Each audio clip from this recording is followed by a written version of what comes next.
রাজ্যে ক্রমশ উদ্বেগজনক হারে বাড়ছে মাদক ও নেশা সামগ্রীর বিস্তার। সরকারি অফিস চত্বর থেকে শুরু করে রেল স্টেশন, পোস্ট অফিস, বাজার এলাকা প্রায় সর্বত্রই নেশা কারবারের প্রভাব লক্ষ্য করা যাচ্ছে বলে অভিযোগ উঠেছে। এই পরিস্থিতিতে মাদক পাচার ও বিক্রির সঙ্গে জড়িতদের বিরুদ্ধে কঠোর ব্যবস্থা গ্রহণের দাবিতে পশ্চিম ত্রিপুরা জেলার পুলিশ সুপারের নিকট ডেপুটেশন প্রদান করল ডিওয়াইএফআই এর রাজ্য কমিটি। বুধবার সংগঠনের এক প্রতিনিধি দল পশ্চিম ত্রিপুরা জেলা পুলিশ সুপারের কার্যালয়ে গিয়ে স্মারকলিপি জমা দেয়। ডেপুটেশন শেষে সাংবাদিকদের মুখোমুখি হয়ে ডিওয়াইএফআই এর রাজ্য সম্পাদক নবরুণ দেব জানান, রাজ্যের যুব সমাজ আজ মাদকের ভয়াবহ থাবার মুখে পড়েছে। নেশা সামগ্রী সহজলভ্য হয়ে ওঠায় বহু তরুণ তরুণী বিপথে পরিচালিত হচ্ছে। তিনি অভিযোগ করেন, রাজ্যের বিভিন্ন প্রান্তে প্রকাশ্যে নেশার সামগ্রী বিক্রি ও পাচার চললেও প্রশাসনের পক্ষ থেকেও প্রয়োজনীয় পদক্ষেপ দেখা যাচ্ছে না। সরকারি গাড়ির আশপাশ, রেল স্টেশন এলাকা, পোস্ট অফিস চত্বর সহ জনবহুল বিভিন্ন স্থানে নেশা কারবার বেড়ে চলেছে। এসব মাদক কোথা থেকে আসছে, কারা এর সঙ্গে জড়িত এবং কোন চক্র এর পেছনে কাজ করছে তা খুঁজে বের করে দোষীদের দ্রুত আইনের আওতায় আনার দাবি জানান তিনি। সংগঠনের পক্ষ থেকে আরো দাবি করা হয়, মাদক বিরোধী অভিযানকে আরো জোরদার করতে হবে এবং যুব সমাজকে নেশার কবল থেকে রক্ষায় সচেতনতামূলক কর্মসূচি গ্রহণ করতে হবে। পাশাপাশি সীমান্ত এলাকা ও গুরুত্বপূর্ণ যোগাযোগ কেন্দ্রগুলোতে নজরদারির বাড়ানোরও আহ্বান জানানো হয়। ডিওয়াইএফআই নেতাদের বক্তব্য, মাদক মুক্ত ত্রিপুরা গড়তে প্রশাসন, রাজনৈতিক দল এবং সমাজের সকল স্তরের মানুষের সম্মিলিত উদ্যোগ প্রয়োজন।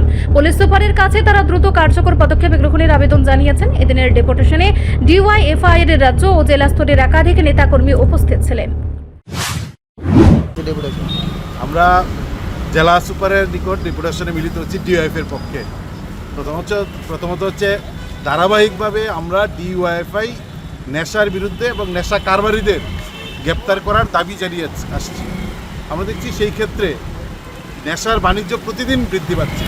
রেলে পরে নেশা আসতো, এখন পুষ্টবিশ্বের মাধ্যমে নেশা আসছে। আমরা ধারাবাহিকভাবে তার বিরুদ্ধে যখন লড়াই করছি, আমরা দেখছি এই সময়ে রাজনৈতিক দুর্বৃত্ত আর নেশা কারবারি তারা মিলে যারা নেশার বিরুদ্ধে কথা বলছেন, নতুন করে ষড়যন্ত্র করছেন, তাদের মামলা করে তাদের নামে মিথ্যা মামলায় ফাঁসিয়ে দিচ্ছেন। আমাদের মোহনপুর বিভাগের সভাপতি ডিওএফের সুব্রত গুহ মোহনপুর এলাকায় ধারাবাহিকভাবে নেশার বিরুদ্ধে লড়াইয়ের অন্যতম মুখ। গত কয়েকদিন আগে একটা সবাই গিয়েছিলেন। পরিকল্পিতভাবে রাজনৈতিক দুর্বৃত্ত এবং নেশা কারবারি তারা যৌথভাবে পরিকল্পনা করে একটা মিথ্যা মামলায় ডিএফের নেতা সুব্রত গুপ্তকে ফাঁসিয়ে দিলেন। আমরা দেখছি শুধুমাত্র সুব্রত গুপ্ত না, সমাজকর্মী শুভম বিশ্বাস, সে নেশা মুক্ত কেন্দ্র চালায়, নেশা দুর্নীতির বিরুদ্ধে মুখ খুলেছেন, তাকে ফাঁসিয়ে দিলেন। প্রসেনজিৎ সরকার আমাদের কর্মী না, বামপন্থী না, কিন্তু নেশা এবং দুর্নীতির বিরুদ্ধে ধারাবাহিকভাবে কথা বলছেন, প্রসেনজিৎ সরকারকে এই মিথ্যা মামলায় ফাঁসিয়ে দিলেন।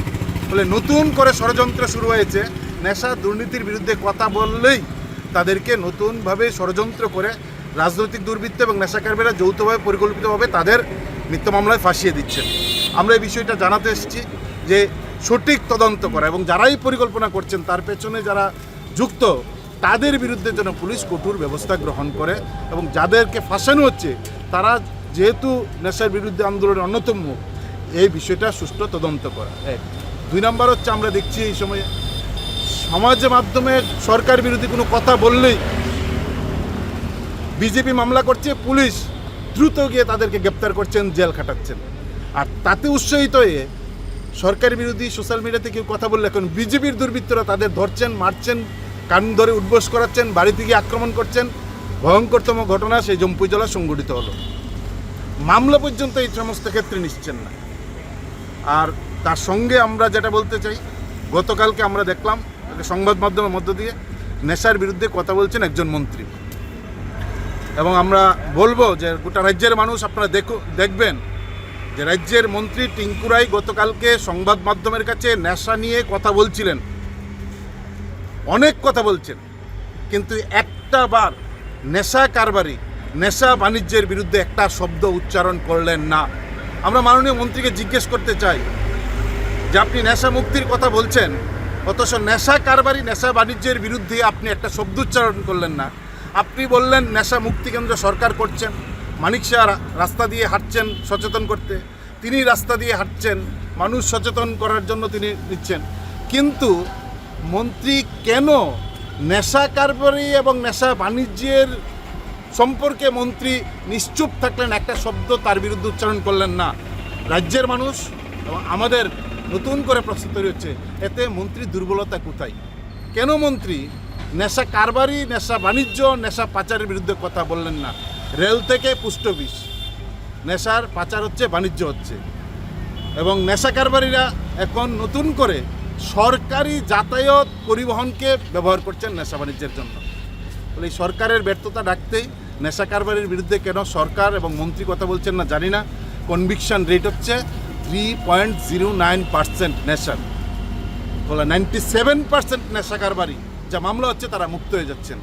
ফলে এই অবস্থায় আমরা এসপির কাছে এসেছি যে এই বিষয়ে যেন এসপি যথাযথ ভূমিকা গ্রহণ করে, এবং রাজ্যের নারীরা সুরক্ষিত না, সমাজদ্রোহীরা বাড়ছে, রাজনৈতিক দুর্বৃত্ত নেশা কারবারিরা সমাজ দখল করে আছে, তাদের হাত থেকে সমাজকে মুক্ত করার দাবি নিয়ে আমরা জেলা পুলিশের সঙ্গে দেখা করতে এসেছি।